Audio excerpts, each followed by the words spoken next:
I know this thing is on, and I know that you can hear me. Nursing and healthcare needs advocates and activism. So what are you waiting for? Let's do the damn thing. Hi, everyone, and welcome to the Greeners Podcast. Today, we have a guest who is a force of nature and proves that fierce advocacy and viral fame can go hand in hand. She's a labor and delivery nurse who has become a powerful champion for birth equity, compassion, humor, reaching over 4 million followers across social media. Our guest today uses her platform to share evidence-based perspective that's rooted firmly in compassion with an equity lens. You've seen her work featured everywhere from CNN to the New York Times, and you definitely know her as a founder of an incredible nonprofit, Hot Mess Express, which mobilizes support to help overwhelmed families. From swaddling chickens to sharing evidence-based compassionate information about labor and birth, she's able to connect intimately with people from thousands of miles away. Please welcome me in joining the one and only Jen Hamilton to the Gritty Nurse Podcast. So welcome, Jen, to the show. I think that I always do this thing where it's like, okay, so let me introduce my guest, but I think I probably should get you to introduce yourself. And I'd probably hazard to say that maybe people have heard about Jen Hamilton, maybe not. I'm sure they Woohoo! have. well, well, how about we start with just getting a little bit of your background, who you Yeah. are, and what are some of the most interesting things that you're doing right now? Okay, so my name is Jen Hamilton. I am a labor and delivery nurse currently. My nursing life started though as an ER nurse, so that was where I got my start. I did that for about 6 years, and then the last year I did that, I was the assistant director of the department, which made me not want to do that anymore. Yeah. Then I ended up on labor and delivery, and it's been the absolute love of my life. Throughout my journey on labor and delivery, we, had the pandemic, which shut down the world, which caused me to download another social media app that I hadn't had before, which was TikTok. And through TikTok, I started sharing more about labor and delivery, about me as a person, about the indoor chickens that I have. And Right. throughout that time, I have amassed quite a few friends on the internet. Yeah, it's been so much fun, and the coolest thing I'm doing right now is I just wrote a book, which is super cool. It's been a couple years in the making, but it's kinda like my baby at this point, so I'm just glad for it to be coming out into the world soon. Yeah, no, I think that's amazing, and I'm an author too, and it's such a journey, right? I think that if I thought about where I was 5 years ago, if someone said to me, "Hey, Amy, would you be writing a book?" I would have been like, "No." Yeah. And I'm sure you probably felt that too. Like, what has that experience been for you? And we'll probably dive into the book a little bit more, but just what was that? What has that been? Has it been illuminating for you or Yeah. I mean, there's so much imposter syndrome that you get when you first start to write a book because it wasn't even in my dreams because I never thought that that could happen. So I hadn't thought about it. So when a publisher reached out to me, like saying, "Hey, we'd love for you to write a book on birth. Why are you asking me?" Like Yeah. I'm not the one. But being able to write things down has been so cathartic for me. Like, I was never a journaler or anything like that, but a lot of the stories in the book, which are all HIPAA compliant, by the way, are kind I of like believe it. conglomerations of things that I've been through as a nurse. So, you know, I may be talking about a made up patient. However, things that happen with the patient are all things that I've experienced in real life. Being able to recognize or remember each thing and, because sometimes I know that you know this as a labor and delivery nurse, I mean, we go through trauma, just experiencing things with people. So, it's been very cathartic and kind of trying to build my confidence as I go, like, you know, I can write and this is fun and, so that's been a lot of fun to do. Yeah, I think it's so important that we as nurses kind of, give ourselves that grace to be able to be seen in different spaces. I'm actually spoke to a nurse yesterday. Her name is the non-traditional nurse, just talking about how we can show up in so many different places. And I think, being an author now too is another hugely important space that nurses need to take up and need to be in that space to share. Again, we've been seeing it time and time again where people are kind of telling us what we think we should know about nurses, and we're the ones that are nurses. And it's Yeah. kind of about time that we take that driver's seat where we're like, hey, I am an expert. And I got this little sense. And I think this is just something that nurses do. It's just like, well, why would someone ask me to do that? It's Yeah. because we are experts, Yeah, right? And I think that absolutely. your expertise has been shown through some of the work that you've been doing on social media. I appreciate that. Yeah, it's been such an amazing ride to kind of see that, people do come to us on the internet for, because I mean, honestly, that's where people are getting their prenatal education these days. Is and TikTok is the new Google. Like you have a question, you go on the TikTok search and you search it up. And you're gonna have people of varying qualifications having a lot to say about lots of different things. And I think that it's high time that nurses are, in that space and speaking about evidence-based care so that our patients have something solid to look to.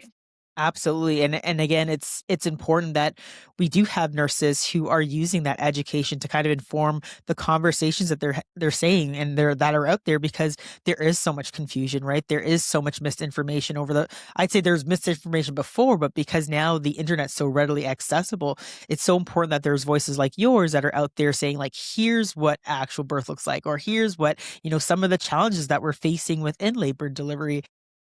And, even you had even greater conversations, but I think which are important too. I'm gonna back it up just a little bit because I don't know if you've ever answered this question before, and don't worry, it's not a test. Okay. What led you into nursing? Ooh, such a good question. So, my mom, when I was really little, she was the manager of Pizza Inn. And I remember being really little, like 5 years old, getting to go to work with her and filling up the Parmesan cheese on the table and stuff. But my mom went to nursing school whenever I was 5 years old. So I would sit at the kitchen table with her and study. I'm putting that in quotes, study with her and kind of look through her nursing textbooks and stuff. And the way that she kind of described nursing was that, how when you're sick, you want your mom.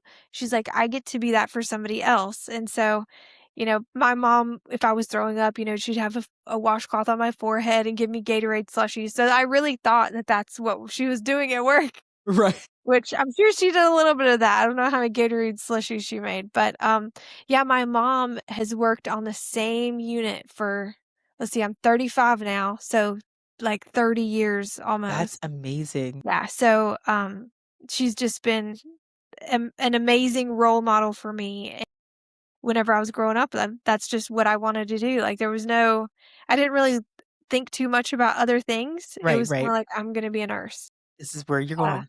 it definitely came from my mom, and my mom still works on that unit, still works full time. I think she and one other lady are the OGs there. Like they've been there for the whole time. My goodness, that's amazing. And I think to myself that like I didn't actually have anybody that was a role model that was in nursing. Yeah, It just kind of my experience was just, my grandfather was sick and I was just like, "Hey, this is wild. I don't know anything about what's happening here." I thought I was gonna be a journalist. I guess I get to do a little bit of that now. yeah, But it was just like I didn't have that experience, but then you finding your community and finding people who share that experience of wanting to be a nurse and then having an added person who you looked up to, which is really, really amazing. And it's just 30 years. Like I think when I think about those nurses who've been in those roles for that long, because again, now the challenge is trying to keep a nurse more than 2 years. It's just to say, like, look at these people that we hold up that are so important. And I'm so glad that you had that. That's so me too, cool. me too. Yeah, she's amazing. Yeah. What kind of nursing does she do now? She does, it's called the progressive care unit, so it's kinda like Oh, a okay. step Like down a step down. med-surgy type thing. That's so She deals with amazing. a lot more balls than I do. Well, well then. Interestingly, that's why I went into labor and delivery Yeah. because I didn't want to deal with balls. No. Uh-uh. Oh my goodness. So let's pivot a little bit. So one of the things that I know you from is social media. One of the things that you have mentioned is that you're somehow an accidental star and TikTok kind of what like you kind of learned, and through TikTok you just kind of became this, sensation in terms of having that influence and voice. Can you pinpoint a moment in where you realized that this is going to be a little bit more than a hobby? There's been so many points along the way. I think it's when I started getting recognized out in the wilderness. Like, having people come up to me in like I could be in Florida or in California or something and have somebody be like, "Oh my gosh, I know who you are." That was wild. Or I think also people recognize my husband before they see me. They're like, "Wait, are Right. you?" Yeah. And then even more than that, like people in my like I'll be working on shift and then going in to take care of somebody and they're like, "I follow you." So That must be a moment. yeah, those are the moments along the way that kind of bring it to real life. Because I think that when you're on social media, you have two parts of you, right? You've got the internet part, and then you've got the real life. And so when those worlds collide, it's kind of like the moment where you're thinking, "Oh, this is real. This is real life." Yeah, it must feel a little bit strange, but also somewhat kind of empowering to know that you might have changed someone's outcome. You might have changed the way that someone's perceived healthcare. You might have, made somebody think twice about what they might decide to post. So it's such a privileged place to be in, but also it can be a little bit of a scary place. Yeah, yeah, Yeah. definitely. I mean, whenever I hear people say like, "Oh, like you were my prenatal education," I'm like thinking back, like, I hope I did them all right, making sure that because people are not taking childbirth classes like they used to, and so, um, yeah, You're absolutely right, and just like you had mentioned that a lot of people are getting their information from the internet, so it's so important for us to be able to take up those spaces and to have those conversations so people can have, that education and evidence-based informed, research information, right? So how do you balance these realities where you navigate sharing this information, while also keeping your content quite relatable and funny and like, you talk about swaddling chickens and things like that. So how do you balance that? Like, here is what you need in terms of birth safety, and here are my lovely chickens. so I think that when people go into trying to have like a social media presence, there's a lot of pre-planning that goes into it, and I am not kidding you when I tell you I don't plan anything. Like if I'm thinking about, like how to titrate Pitocin, I'll make a video about it. If my chickens are doing something cute, I'll take a video of it. But I don't have like videos that are like, okay, on Tuesday I'm going to talk about this. I got to keep it balanced or whatever. My main goal in doing this stuff was to kind of keep it fun for me. And if I was to kind of try to plan out exactly how I was going to balance everything, it wouldn't happen for me. I'm very much a last minute kind of gal, procrastinator at huge procrastinator. And so I wish that I had a better answer other than just happens that way. I don't know. I'm very glad that I didn't niche down too hard to where I'm only talking about birth or only talking about chickens or only, I appreciate that the way that it's kind of worked out is that I'm allowed to be my whole self other than, just trying to be one version of myself. Yeah, I think people see it, right? I think that's the whole aspect of authenticity. And that's what I feel like a lot of people are missing because, at least when in relation to some of the things that you're talking about, I think people feel that they can connect with you at that real level, right? They see that, not only is Jen an educator or a mom or a nurse, but they can relate to you just as a human being because you've talked about some real serious things. And I think it's so important that you take the time to speak about, maternal morbidity or, what's happening in relation to the Black maternal health crisis. Like, I think people can see that and say, okay, there is a lot more. And also that she's a human being. I think people, there is, I'd say, a loneliness epidemic. And you For could tell me what your thoughts are on that as well. But it's just a lot of people are just trying to search to find people to connect with. And that's why where I'd say that a lot of your content is very relatable. So yes, you don't have to necessarily plan what you're talking about because some people are just like, this person's real. And it's really good to hear, the good things and also, sometimes the struggles, right? I think one of the things that I actually found it was such a really weird kind of roundabout way was about actually cancel culture and the fact that, nurses were going after you to report your it's just I don't know why that would even become a thing. So again, although you've spread so much of yourself on sharing, how do you mentally protect yourself as a nurse too when, there's that good side where you're sharing so much great information, you're sharing so much of who you are, but there is also that dark side where having a large platform comes with that other added responsibility, but also the fact that some people can just be, I'm going to just say it, people can be assholes. So Yeah. how do you deal with that from a mental health standpoint? So I had to deal with, you know, being okay with people not liking me early on. Like it's something that if you're gonna do anything like this, you just got to be okay with it. My mom says true freedom is giving people the permission to misunderstand you, and Hmm. that's a very hard lesson to learn. But, when you're talking about me getting canceled, that was about me, talking about how we need to be giving everyone compassion and empathy, including undocumented immigrants, including LGBTQ people, including, people who don't live the same life as you. And I think as nurses, it's so important that we're able to do that.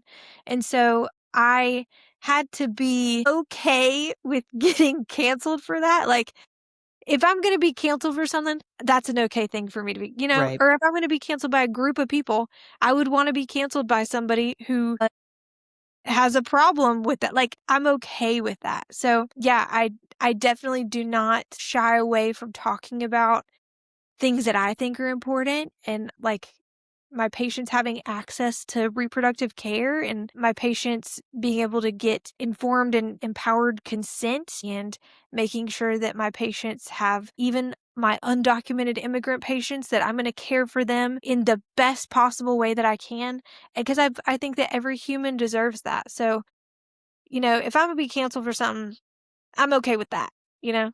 Cancel me for that, sure. Because Yeah. it says more about that other person than it does about me, And honestly. it's also a defining moment about your character, right? I think that there are some people where it's for me, it's really important to stand on who I am as a person. And you're right. I remember being struggling with people disagreeing with me, being like, "Okay, am I saying the right thing?" And I was just like, "Wait a minute, stop myself." It's like it's not about whether I'm saying the right thing. It's also about whether I'm going to do the right thing. So it's Absolutely. about being able to, stand in a place that can be very uncomfortable, but I know that I'm standing in the right space at the right time and defending our patients, defending immigrants, protecting women's rights, talking about LGBTQ plus folks, and then also talking about how that impacts healthcare.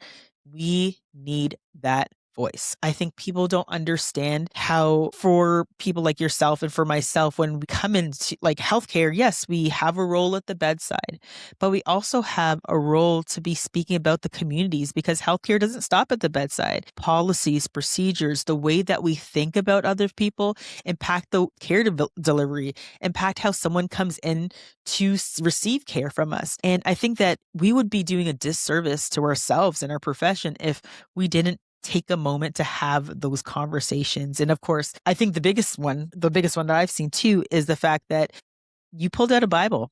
And I Yeah. think that shook people to their core. And I Yeah. think that that's what truth does, right? Truth has a way of really revealing itself in various different ways. And sometimes that truth brings out hate. But at the end of the day, like you said, you're standing on business. And I think that's showing people where, this is where the rubber meets the road. And this is how we should be thinking about people. Because at the end of the day, whoever comes into my walls will be treated and cared for. But at the other piece is to make sure that we are talking about the things that are super important when it comes to healthcare, health equity, racism within healthcare, Absolutely. biases, and how to make sure that we protect any patient that comes into the door. So I take my hat off. When I saw that, I was just like, that is Appreciate right. that. Yeah, So yeah. thank you so much for doing that. We Thank you. have to talk about your book. Yeah.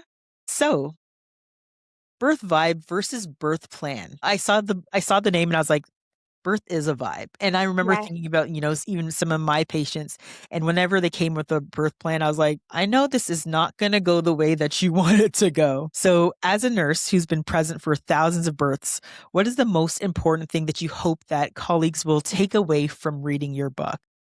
Yeah, so I wrote Birth Vibes to really be applicable not only to patients but also to staff, because I think that sometimes it's easy as staff members to be really rigid in the way that we think about things, whether that's policy, procedure, like we have to do things this way. And then same for patients. When you're creating a birth plan, your dream birth scenario can come from, I have to do birth exactly like this, or else Right. I didn't succeed in what I set out to do. So Birth Vibes is about a cocoon of safety that you can build around yourself that revolves around the communication that you have with your team, with who you have there with you and what they do for you, with being able to have all of your questions answered and be able to adapt to new information as it comes, so that no matter what happens, that you can leave that experience still feeling positive about it, still feeling like you made your own informed and empowered decisions. Because I know that you've seen this also on social media, especially when you're listening to birth stories, you can have someone whose birth went exactly to plan, checked off every bullet point that they had, but they still did not feel respected. They did not feel heard. They did not feel empowered. They felt like they had to fight for every decision. And then on the flip side of that, you could have someone have a birth that goes wild and crazy, totally off the rails. Maybe they had an emergency C-section, or, they had a seizure, or, something crazy happened, but they still could leave that experience knowing that they were heard, respected, empowered, safe. So I think that so much of birth is less about what happens and more about how it happens. I think you're absolutely right. And the other piece that I take away from that is birth is something that people remember. Yeah. I've run into patients that I don't remember them, but they remember me. And they're just like, Yeah. you were the one. And I think that we impact so much of what happens. And again, we know that like when it comes to working in labor and delivery, we can be there on the best day and we could be there on the absolute worst day. And it's just so much about how we come to the experience and making sure that we are trying to provide them with what they should, not just what they should expect, but just being there to be able to listen. Because I think one of the biggest challenges, particularly in labor and delivery, is that sense of control. And I think that if we could do anything to make them feel that they have a sense of empowerment, that they have the ability to make decisions, that we're giving them that informed consent or informed information, that they feel that they're in the driver's seat. Because I mean, I've had 4 kids, and that I would say that's probably the most point in time where I felt complete out of control. But having an amazing labor and delivery nurse, that is your person, like like beyond husband who was standing off to the sidelines. Having someone who truly understands and is going to understand is so hugely important. And I think you're right, it is about creating a vibe. So how did you come up with the title of Birth Vibes? That's a good question. I came up with that. I've made videos about it, even, years before the book was even a thought. But it was just empowering people to think about birth different. Because for many, many years, it's always been birth plan, birth plan, birth plan. And the plan is great. I don't want anyone to come away from this thinking, well, you shouldn't plan. No, absolutely. I want you to be thinking about everything that you hope to do, that you hope not to do. But when you plan the vibes around it and how you want to feel, can marry your birth plan so well to where if you have those two things together, you are much more likely to leave that experience feeling that it was a transformative, wonderful experience rather than like something where you're having to fight the whole way to get exactly what you want. It's about being able to trust yourself and give yourself grace to make decisions that maybe you didn't think that you were going to. I tell people this example that, you could plan your whole birth or your whole pregnancy for a completely unmedicated birth, which is wonderful. You've practiced your breathing, you've practiced your coping, you've got plans for how you're going to enter each phase of labor. But then let's say that your oldest child gets a stomach bug the night before and you've been up all Right. night long and you're starting labor absolutely exhausted. Are you able to give yourself grace to reach for a tool in the toolbox? Maybe it's not an epidural, but there's none of this like all or nothing, like being able to use the resources available to you and give yourself grace to use those when you need them. And if you don't need them, then we keep them in the toolbox. But knowing what those tools and resources are, and giving yourself grace in the moment to make those game day decisions, because some stuff happens that you never were expected. For sure. I mean, I've seen it with my first time moms. I've seen it with my you know, G5 moms, right? Like I Yeah. think that and it doesn't even matter, right? I think that just even letting them know that each birth is going to be very, very different is also even a part of that. And you touched on something I want to circle back to. You talked about, managing the fact that I think a lot of women feel that fearful of losing control. So how might you talk about managing that? And I think your book does probably touch on what does it look like when everything's starting to go up like in a situation where they feel that they've lost all control. Yeah. So I give some tips and tricks in the book, but there will be people who experience, maybe one thing going differently than they thought and feeling fearful in that moment of like, well, what comes next? And that's where you are able to kind of advocate for yourself as far as what information you need. But you know what? There will also be people who experience birth where 12 people are running in. We got to go right now. They don't understand what's happening. Everything is going on around them. But in the book, I talk about how do you stay grounded in that moment? How do you look inward and be able to almost trust fall with your team in those moments where you feel like I have no control in this moment? Because you and I both know sometimes that kind of stuff happens. Right. But things like being able to have one person that you're looking to on your care team, that's the one that you're gonna lock eyes with, that you're gonna kinda go inward, and sometimes being able to close your eyes and just breathe and do affirmations of safety, like, "They've got me, I'm safe." So, those moments will happen, but I'm hoping to empower people with some resources or tools that they can use if that were to happen to them. Yeah, no, I think that's so important that we do give some tips and tricks in terms of how to kind of cope with that. And just on the flip side, like I mentioned, as a labor and delivery nurse, we deal with, the best things and then sometimes we deal with the most challenging aspects. Does your book talk about coming in to expect to have a delivery and then going home with not having a child that was expected? Absolutely. In the book, there is one story that is 100% true. And I've gotten the permission from the mom to be able to talk about this because she wants her story to help other women. So Right. I talk about loss and how you can honor your grief and also have the resources and tools that you need to be able to get through something like that because no one goes into a pregnancy thinking like this pregnancy is not going to come to fruition with a live baby. Right.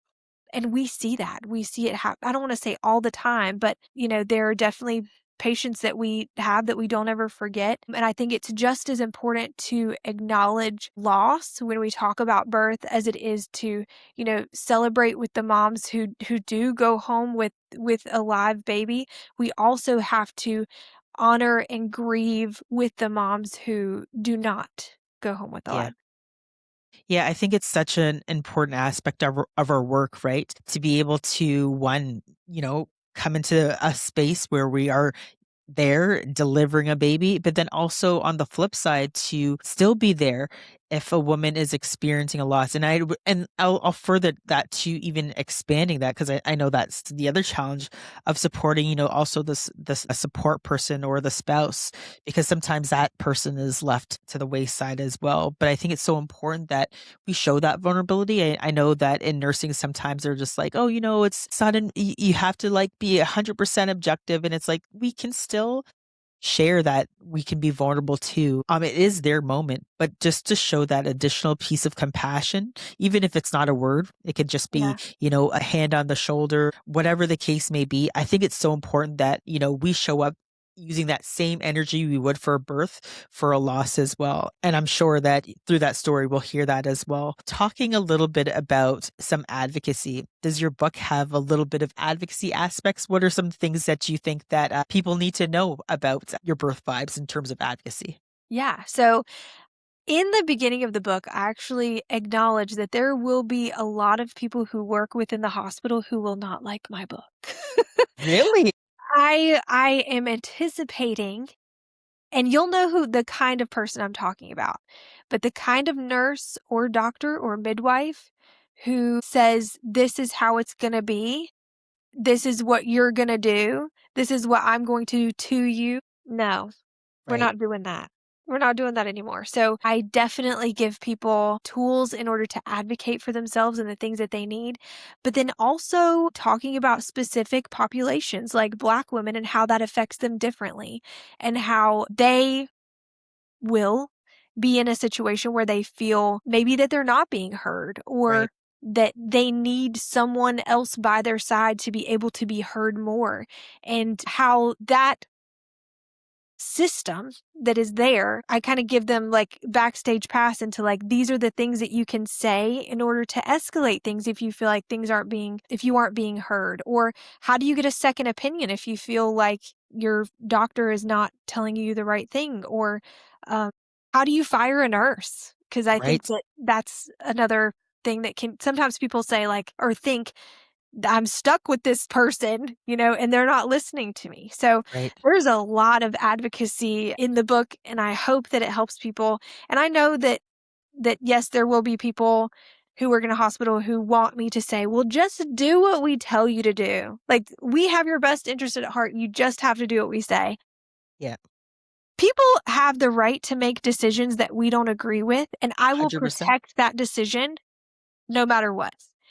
I There love that. Everyone who makes a decision different than what I think is right is still a good parent making a decision that is right for them. I think So, that's so important to hear, Jen. yeah, and it boggles my mind when I see people, and I know it comes out of a place of, like, protection, like, "I don't want a bad thing to happen." Okay, me neither. If you have all the information that you need to make a decision and you decide something different than I think is right, cool deal. I'm here with you and I'm gonna ride this with you, whatever happens. We are trained to think about the worst case scenario, Right. but we have to understand our own bias in worst case scenario being a very small percentage of stuff that happens. So I'm down. I'm here to protect everybody's right to make a decision, even if I'm like, I would never do that. I'll be right here with you while you do it. You know what I'm saying? I'm right here, girl. We're gonna do it together. But that's our job. Like, patient autonomy is so critically important.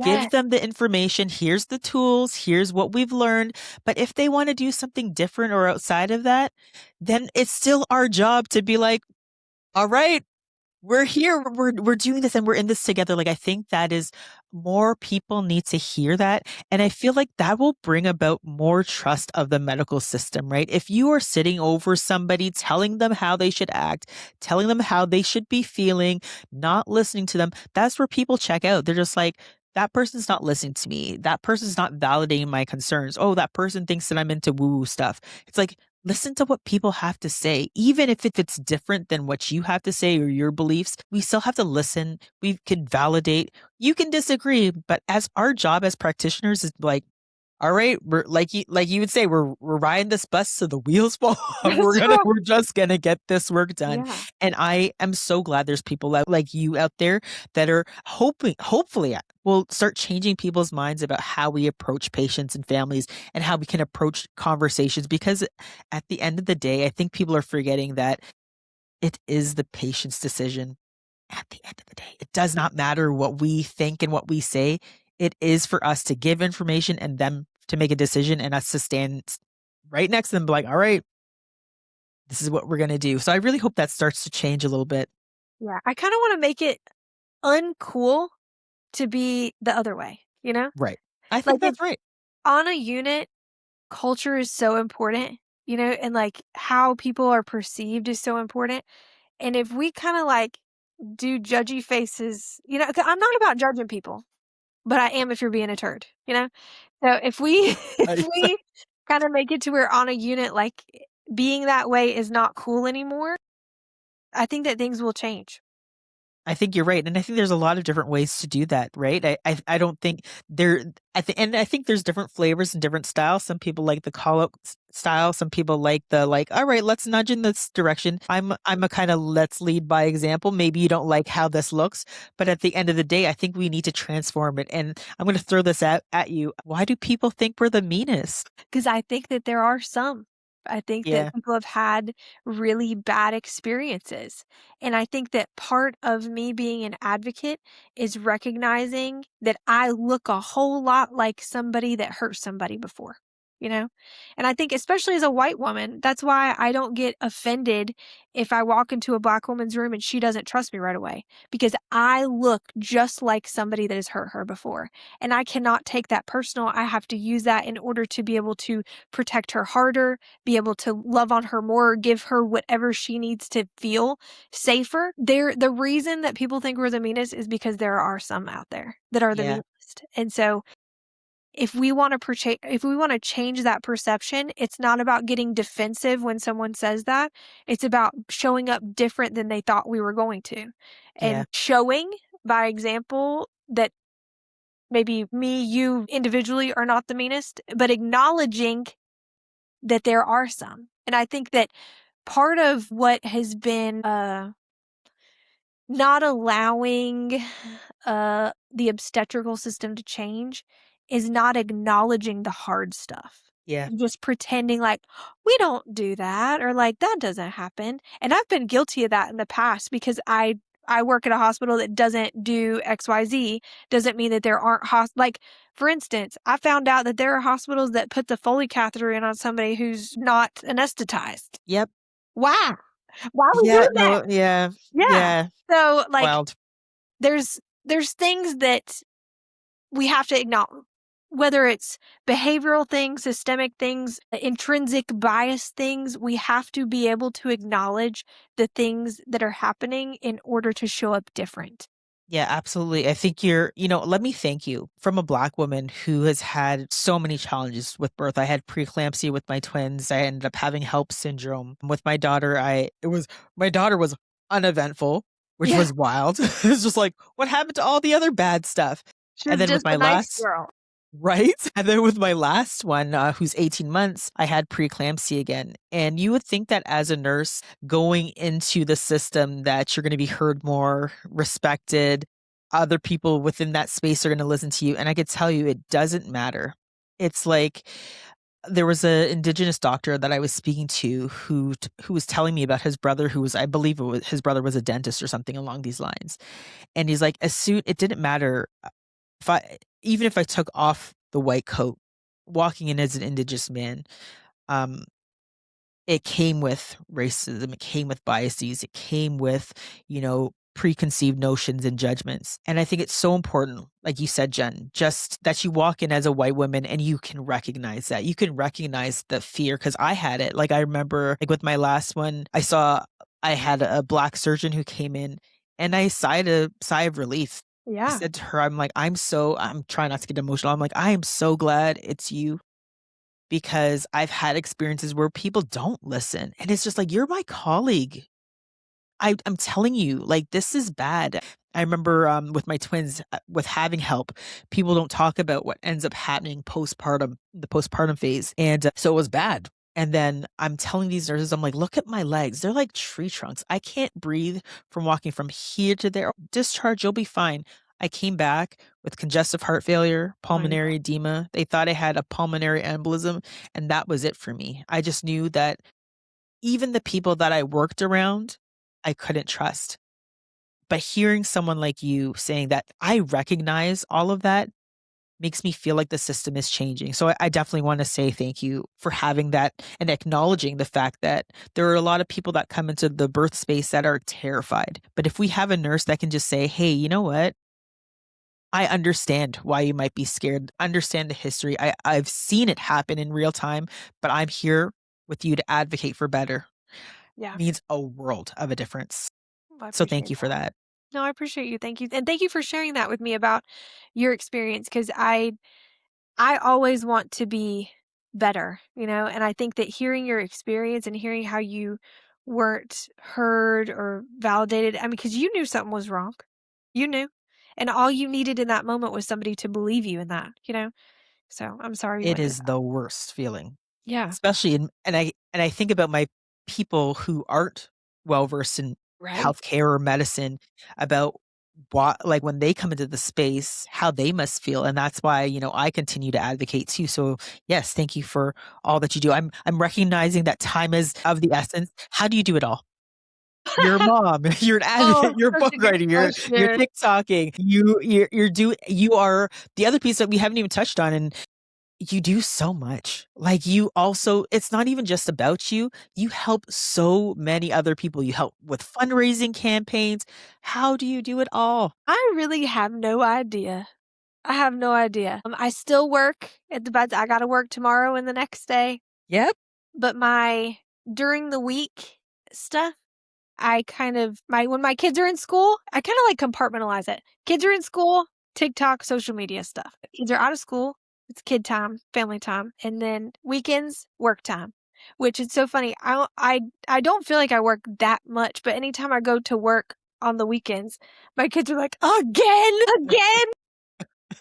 I'm like, "Yeah, I'm a nurse, and someday you will also have to go to work." So, yeah, they act like I'm never here, but I'm here with them 5 days a week during the week, and then they act like it's a surprise.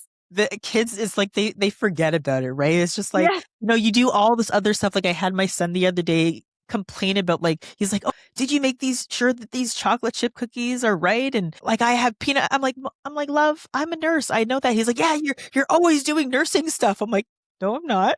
Yeah. But it's just how they are. But like, yeah, how do you make sure you keep yourself healthy amongst all the various different things you do? You give so much because again, as nurses, we are so good at giving away, helping, supporting. But what do you do for yourself? What would you tell other people who feel that they're super busy how to take a break, Well, slow this things is gonna down? be a weird one, okay? But I have pets that I love so much. I have indoor chickens, okay? So everyone should get indoor chickens, and then they will feel mentally cool, calm, collected. I gotta tell you, we just got this chicken coop built, like it's being done today. It's finished up and it's fancy. It's very fancy. And so I've decided that when we get our new chickens, I call them my Lindas. Linda Marie's is what I call them. So I'm going to have a Linda of the week.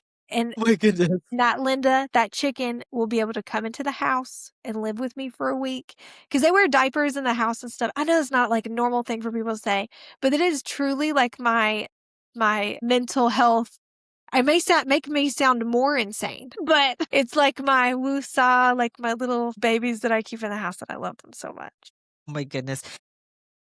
But you know What what? At about the end of you? I want to know what you do. What's your hobby? What do you like to do? what do I do? Oh my goodness. I like to bake. Oh, that's I wouldn't fun. say that I'm necessarily good at it. I try lots of different things and sometimes they go really well and sometimes they don't. I It's all made my about learning. father-in-law a COVID cake a little while. I'll have to like put a picture in the captions like when I put the video together, I made a COVID cake cuz again, we had some strong conversations over here about vaccines and COVID and I was like, Yeah. I just got to do something well here. I'm going to make this COVID cake for you. There But you yeah, like I go. like baking. That's my like little peace and quiet. And honestly, having these conversations are actually quite cathartic for me because I think that with that disconnect where people don't feel that they have that space to be vulnerable or to share themselves, sometimes actually having conversations with people through my podcast is actually quite cathartic. I know that maybe that sounds lame, Yeah, but no, I totally agree. I love hearing and learning other people's perspectives. I feel that I always get something to take away when I have this opportunity to have conversations about it. And it's not just about clout chasing, it's about, real people who are doing really important Yeah. things. And yeah, so and then of course, guilty little pleasures. I want to know. Tell me them. I don't know, should I? Yeah. Am I gonna get in trouble? No. This is a really weird one. So because I had a lot of fear in going back to work after the pandemic. I got into doing Brazilian jiu-jitsu, which is Yeah, that's awesome. it's people are like, "You really?" I'm like, "Yeah, I What a do." good outlet. I mean, But like it is. I getting would out have your never energy. Yeah. thought that I would do that. But I'm just like, this is pretty cool. And my other strange habit is I like horror. So I started taking some screenwriting courses and Fun. I'm actually in the throes of writing a short film, a short horror film. Oh my God, I'm really putting myself out there now. That is completely unrelated to nursing, but it's just another one of my weird little passions where I like to write. And maybe this will be something you'll continue to take up after writing a book, or maybe you'll like that process was enough. But yeah, I've now just been like, I want to keep writing. It's fun. That is so cool. And you know what that makes you? A whole person. You know, we have so Right. many things about ourselves that, you know, as a nurse and a mom, those are kind of like the two things that people want to put you in a box with. But Right. I love hearing about the other things that people do because it makes you a whole person and a badass, by the way, with the jujitsu. Like, that's really cool. Yes. I mean, every once in a while, like, I mean, again, getting choked is not the best feeling, No. but choking some, no, that's where it's like, See, is this I like healthy? that in other ways, but not in the jiu Right. Oh my gosh. But yeah, we all have to have our outlets in terms of what keeps us safe, what keeps us sane, making sure that we have that person that we're checking with. And sometimes it's something as lovely as having a Linda come into your house for a week and That's giving right. a Linda a Here, cuddle. can I show Oh, you? definitely, please. Yes. Well, hold Oh my on. goodness, I heard sounds. Oh my gosh. Hi. This is Pearl, So cute. and she That's wears her Pearl. diaper. You see her I blue see jeans. her little diaper. Yeah. How There's do you get another one that around here on? somewhere, but what's that? How do you get that on? It's like overalls. You see, like, and she's got lots of feathers, so she's, My goodness. but That's I love wild. I them. love it. And all the ones that I've gotten are like special needs chickens, which is another insane person thing to do. But like I've had a blind one, I had a blind chicken. And the thing is that also their lifespans, especially the special needs ones, are not awesome. So I do know that I end up being like the chicken nursing home, and they come here to die eventually. So I've had a few of them, but I had a blind one. I have one right now that's got a neurological problem. My You goodness. have to give her medicine. uh Pearl has no butt feathers. She's just, so They're just attracted to you. You're yeah, attracted to them. It's just a kinda, connection, right? kinda. They're your people. You're their people. That's You just right. got it. That's When right. you know, you know. Exactly. We could do a Exactly. whole episode next time with your chickens. Yes, they'd love it. But yeah, thank you so much, Jen, for coming on to the Greeners Yeah. podcast to share so much of yourself and all of the great work that you're doing. I definitely applaud you. Before we go, is there anything that we missed that we didn't talk about that you think is important for people to know? No, I thought this conversation was so great. I had such a good time. So thank you so much for having me. Yeah, thank you so much, Jen. And I'll be sure to make sure I post all of your links and then where people can find your book because it comes out when? It comes out in May, but it's pre-order available now. So All right, any we'll make place sure that we you get your books, you can find it there. Yes, we'll drop all the links and where people can find their books. And I hope that we can continue having this conversation again. Thank you so much for what you do. And, all the best to you for the rest of the day. And I will be following to see what's happening next with the chickens, what's happening with the Yeah. Lindas. Yes, exactly. Thank you, Amie. Thank you so much. Take care. Bye now. Looking for a great gift for a nurse or someone who needs to learn about nursing? Check out my national best-selling book, The Wisdom of Nurses, Stories of Grit from the Bedside. Thank you so much for listening to The Gritty Nurse with Amie Archibald-Varley. If you're watching on YouTube or listening on Apple Podcasts, Spotify, iHeartRadio, or any other podcast platform, please hit the subscribe button so you'll never miss out on any awesome episodes from The Gritty Nurse. Thank you so much and stay tuned until next time. Stay gritty.